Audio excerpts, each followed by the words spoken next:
Assalamualaikum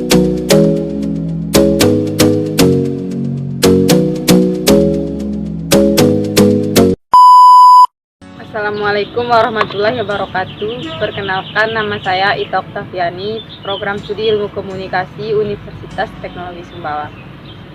Di video kali ini saya akan mengkaji tentang bagaimana pengaruh audiens terhadap media dengan menggunakan teori sosial kognitif. Sebelum saya menjelaskan teori sosial kognitif, terlebih dahulu saya akan menjelaskan sedikit tentang apa itu komunikasi massa. Komunikasi massa merupakan salah satu studi dalam ilmu komunikasi yang berkaitan dengan khalayak ramai. Sebagai cabang dari studi komunikasi, komunikasi massa menjadi salah satu yang paling sering dibicarakan karena peranannya yang sangat penting di era modern ini. Komunikasi massa adalah suatu bentuk komunikasi yang memanfaatkan saluran media, baik cetak maupun elektronik. Saluran tersebut berguna dalam menghubungkan pihak komunikator dengan pihak komunikan secara bersamaan. Perkembangan komunikasi massa. Sebagai studi komunikasi, perkembangan komunikasi massa mengikuti perkembangan kehidupan manusia. Sebagaimana kita ketahui bahwa komunikasi dan kehidupan manusia merupakan dua sisi mata uang yang berdampingan dan tidak dapat dipisahkan. Oleh karenanya, perkembangan pun mengikuti perkembangan manusia. Proses pemodelan perilaku. Teori sosial kognitif adalah salah satu teori yang paling sering digunakan untuk meneliti media dan komunikasi massa.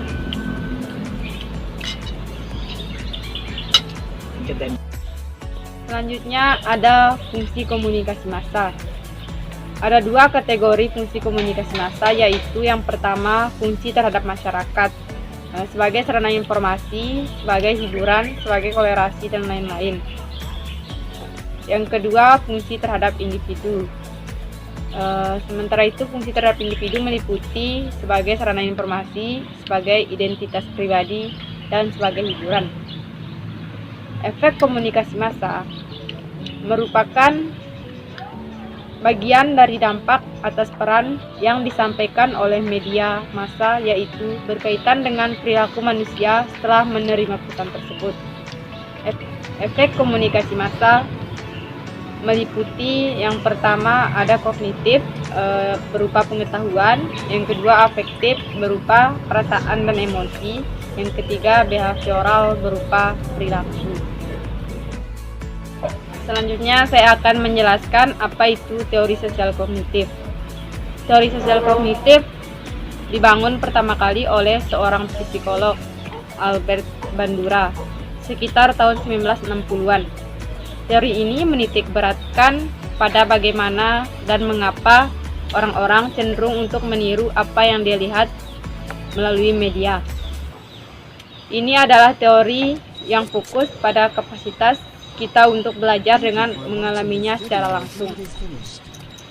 Proses belajar melalui pengamatan ini bergantung pada sejumlah faktor, yaitu kemampuan subjek untuk memahami dan mengingat apa yang dia lihat, mengidentifikasi karakter bermedia, dan berbagai hal yang membimbing kepada proses pemodelan perilaku.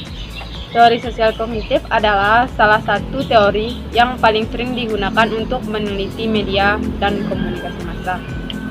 Berikut saya berikan satu contoh teori sosial kognitif.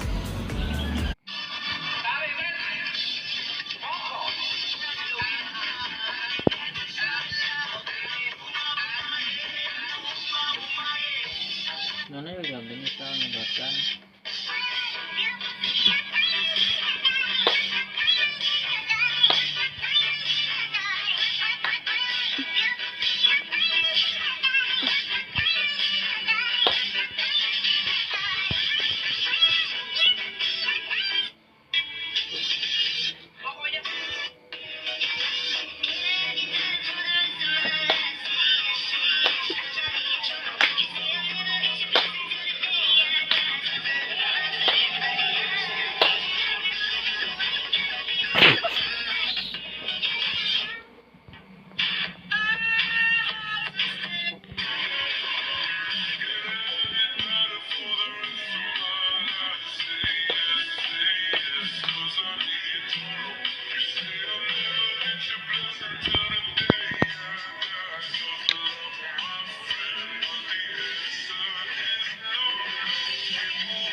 Selanjutnya saya akan memaparkan sedikit tentang manfaat mempelajari komunikasi massa. Dengan mempelajari komunikasi massa memiliki banyak manfaat bagi kita, di mana media massa memiliki peran yang sangat besar dalam kehidupan manusia. Media massa menjadi sebuah jembatan komunikasi untuk terhubung dengan informasi yang lebih luas, di mana revolusi Tiongkok Mao Zedong pernah berkata, jika kita ingin menguasai dunia, maka kita harus menguasai media. Sekian penjelasan dari saya, lebih kurangnya saya mohon maaf. Wabillahi taufiq wal hidayah. Wassalamualaikum warahmatullahi wabarakatuh.